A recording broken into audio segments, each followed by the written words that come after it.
सोनिया गांधी जी, मनमोहन सिंह जी, केसी वेणुगोपाल जी,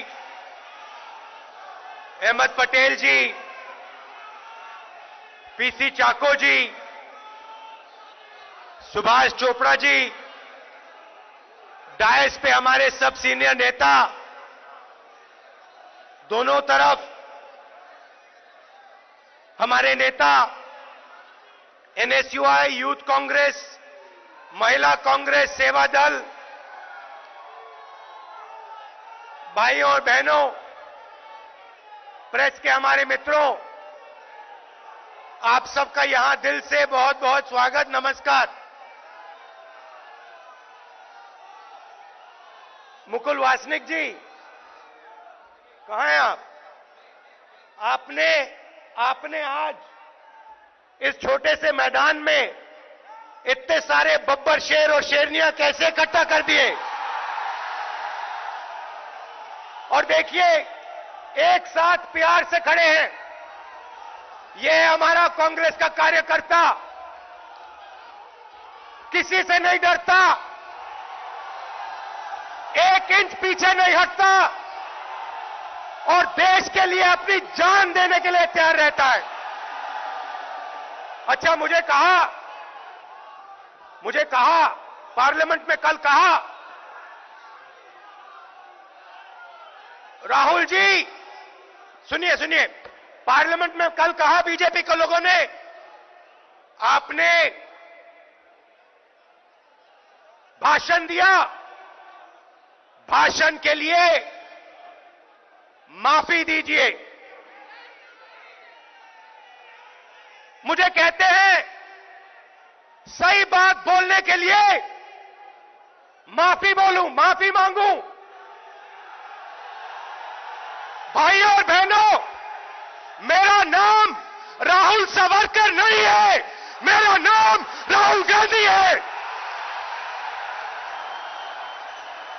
मैं सच्चाई के लिए कभी माफी नहीं मांगूंगा, मर जाऊंगा मगर माफी नहीं मांगूंगा, और ना कोई कांग्रेस वाला माफी मांगेगा।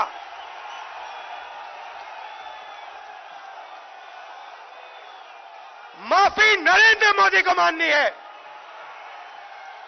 नरेंद्र मोदी को देश से माफी मांगनी है, और उनके जो असिस्टेंट हैं अमित शाह, उनको देश से माफी मांगनी है। क्यों मांगनी है, मैं आज आपको बताने आया हूं। सबसे पहले ये देश की शक्ति, इस देश की आत्मा, इस देश की शक्ति इसकी अर्थव्यवस्था थी। अर्थव्यवस्था है नहीं थी। पूरी दुनिया हमारी ओर देखती थी, कहती थी ये हिंदुस्तान में क्या हो रहा है। ये देश अलग अलग धर्मों का देश, अलग अलग जातियों का देश, अलग अलग विचारधाराओं का देश मिलकर एक साथ 9% जीडीपी पर कैसे चल रहा है। एक तरफ चीन, दूसरी तरफ हिंदुस्तान। चिंडिया बोलते थे, चिंडिया। चाइना और इंडिया, दुनिया का भविष्य चाइना और इंडिया। और ये देखिए, ये प्याज पकड़े हुए हैं आज, ये प्याज पकड़े हुए हैं आज 200 रुपए, 200 रुपए। हिंदुस्तान की अर्थव्यवस्था नरेंद्र मोदी ने स्वयं अकेले नष्ट कर दी, खत्म कर दी। आपको याद होगा 8 बजे रात को टीवी पर आए, भाइयों और बहनों, 500 रुपए का नोट, 1000 रुपए का नोट मैं रद्द करने जा रहा हूं। और हिंदुस्तान की अर्थव्यवस्था को नरेंद्र मोदी ने ऐसी चोट मारी कि आज तक जो नुकसान हुआ वो ठीक नहीं हुआ। आपसे झूठ कहा, आपसे झूठ कहा काले धन के खिलाफ लड़ाई है, काले धन को खत्म करना है, भ्रष्टाचार के खिलाफ लड़ना है, झूठ कहा। माताएं बहनों के घरों से, जेब से, युवाओं के जेब से पैसा निकाला और लाखों करोड़ रुपए अदानी और अनिल अंबानी के हवाले किए। उसके बाद गब्बर सिंह टैक्स, मनमोहन सिंह जी ने कहा, चिदंबरम जी ने उनसे कहा, इसको आप बिना पायलट प्रोजेक्ट मत लागू कीजिए, देश का नुकसान हो जाएगा। जो हमने बनाया है, पूरे देश ने प्यार से, खून पसीने से अर्थव्यवस्था खड़ी की है, नष्ट हो जाएगी। नरेंद्र मोदी कहते नहीं, मैं तो 12 बजे रात को गब्बर सिंह टैक्स लागू करके ही दिखाऊंगा। कर दिया। और हुआ क्या? 45 साल से सबसे ज्यादा बेरोजगारी हिंदुस्तान में आज। क्या 9% जीडीपी ग्रोथ रेट होती थी? आज 4% पे पहुंच गए हैं। और वो भी उन्होंने जीडीपी नापने का तरीका बदला, जीडीपी नापने का तरीका बदल दिया। तो अगर आप हमारे तरीके से, पुराने तरीके से जीडीपी नापो तो आज 2.5% जीडीपी ग्रोथ रेट है हिंदुस्तान का। भाई और बहनों, हिंदुस्तान के सब दुश्मन, मैं नाम नहीं लेना चाहता हूं, मगर हिंदुस्तान के सब दुश्मन चाहते हैं और चाहते थे कि हिंदुस्तान की शक्ति, हिंदुस्तान की अर्थव्यवस्था नष्ट की जाए। और वो काम दुश्मनों ने नहीं किया, वो काम हमारे प्रधानमंत्री ने किया। और फिर अपने आप को प्रधानमंत्री देशभक्त कहते हैं। पूरा का पूरा पैसा 2-3 उद्योगपतियों को पकड़ा दिया है। सब उद्योगपतियों को नहीं, इस देश में बहुत सारे ईमानदार उद्योगपति हैं। और मैं इस बात को मानता हूं कि अगर किसान इस देश को बनाता है, मजदूर इस देश को बनाता है, छोटा दुकानदार इस देश को बनाता है, तो ईमानदार उद्योगपति भी इस देश को बनाता है। मगर पिछले 5 सालों में नरेंद्र मोदी ने, मैं एक नाम लेता हूं, पिछले 5 सालों में नरेंद्र मोदी ने अदानी को 50 कॉन्ट्रैक्ट दिए हैं। 1 लाख करोड़ रुपए से ज्यादा देश के एयरपोर्ट पकड़ा दिए, देश के पोर्ट्स पकड़ा दिए, बिना कॉन्ट्रैक्ट दे दिया।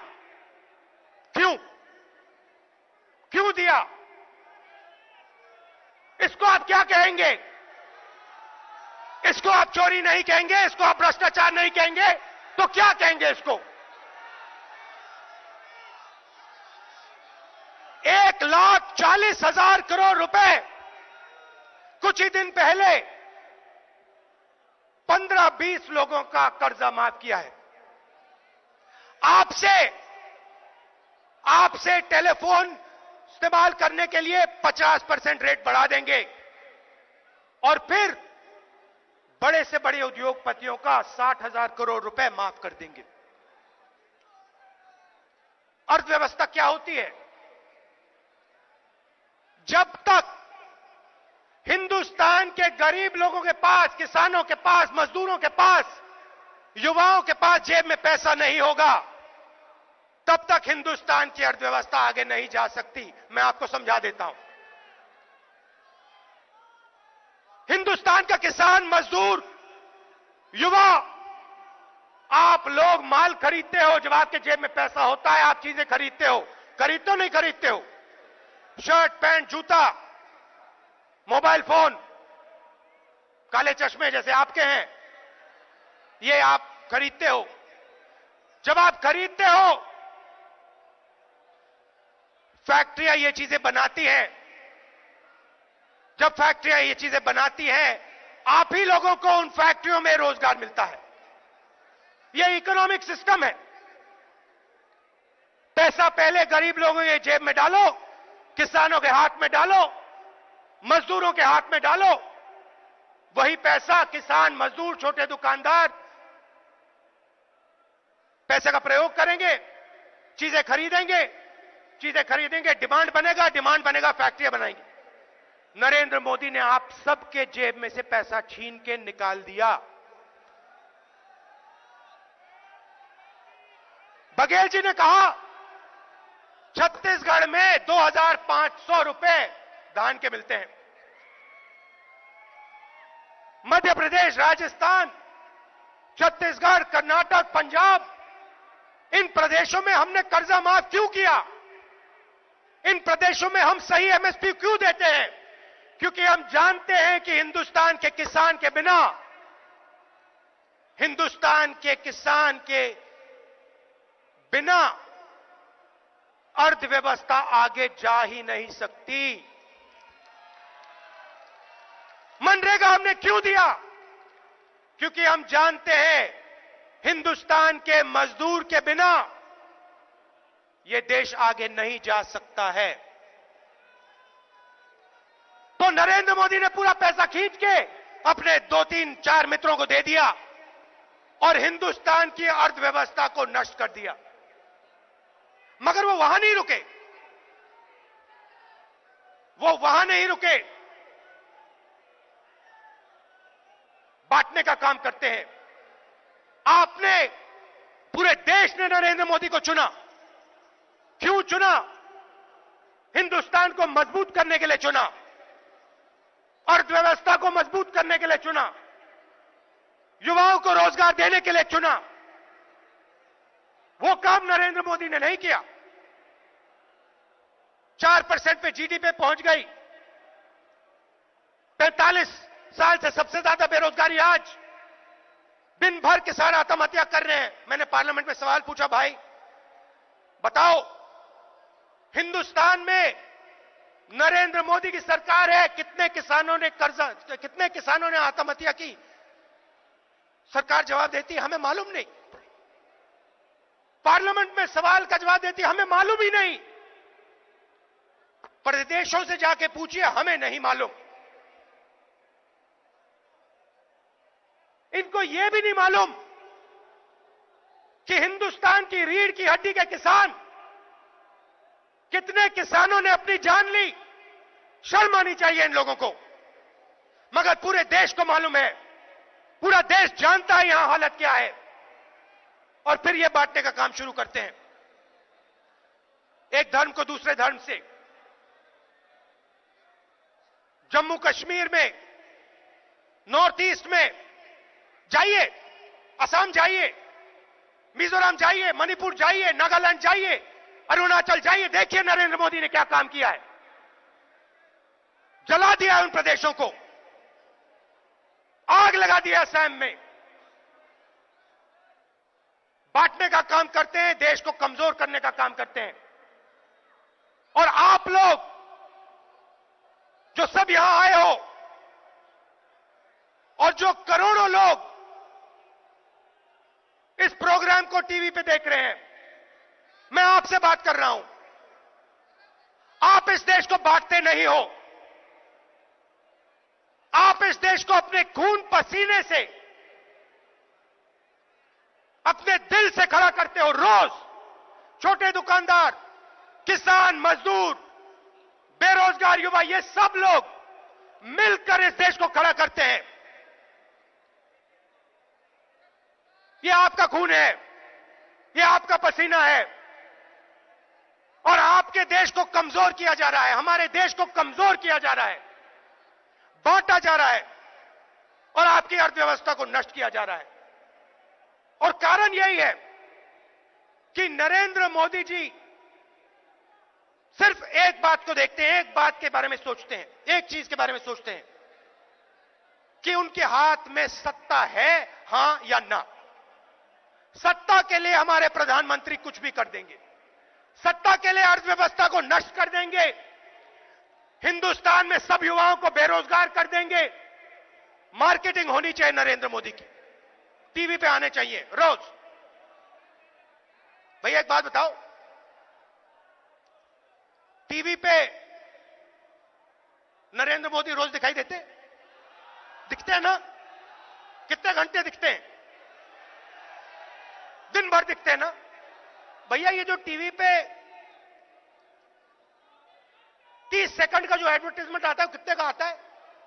लाखों रुपए का आता है ना? तो ये नरेंद्र मोदी जो दिन भर टीवी पे दिखाई देते हैं और हिंदुस्तान के बाकी नेता कोई नहीं दिखता। मनमोहन सिंह जी को आप टीवी पे देखते हो? नहीं देखते ना? तो इसका पैसा कौन दे रहा है? इसका पैसा कौन दे रहा है? इसका पैसा वो लोग दे रहे हैं जिनको नरेंद्र मोदी आपका पैसा छीन कर दे रहे हैं। यह सच्चाई है देश की।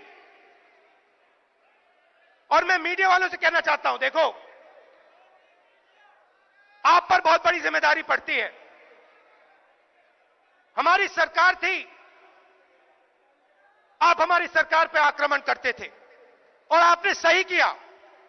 मैं स्टेज से कह रहा हूं कि आपने अपना काम किया, मगर आज वो आप अपना काम भूल गए हो। आज आप अपना काम भूल गए हो, मगर आप भी देशवासी हो, आप भी इस देश के हो। और मैं हिंदुस्तान के सब इंस्टीट्यूशंस के लोग से कह रहा हूं, हर इंस्टीट्यूशन में जो लोग बैठे हैं, चाहे वो हमारे कोर्ट्स में बैठे हो, चाहे वो मीडिया में बैठे हो, चाहे वो सरकारी ऑफिसेज में बैठे हो, चाहे वो ब्यूरोक्रेट्स हो, आप ये बात याद रखिए, जिम्मेदारी आपकी भी है। जब आपको दबाया जाता है, कुचला जाता है, धमकाया जाता है, आप पर आक्रमण होता है, मीडिया के लोगों पर आक्रमण होता है, तो यह आप पर आक्रमण नहीं हो रहा है, यह हिंदुस्तान की आत्मा पर आक्रमण हो रहा है। तो मैं आप सबसे कहना चाहता हूं, बहुत समय हो गया इस देश को डराया जा रहा है, दबाया जा रहा है। अब कांग्रेस वाला तो कभी डरता नहीं है। कांग्रेस वाला बब्बर शेर होता है, नहीं डरता किसी से।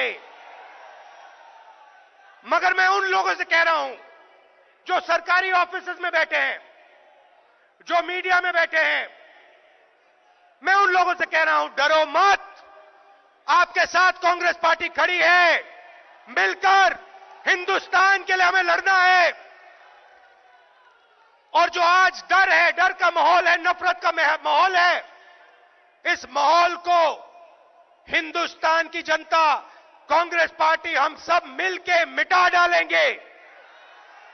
आप सबका दिल से बहुत बहुत धन्यवाद। नमस्कार, जय हिंद।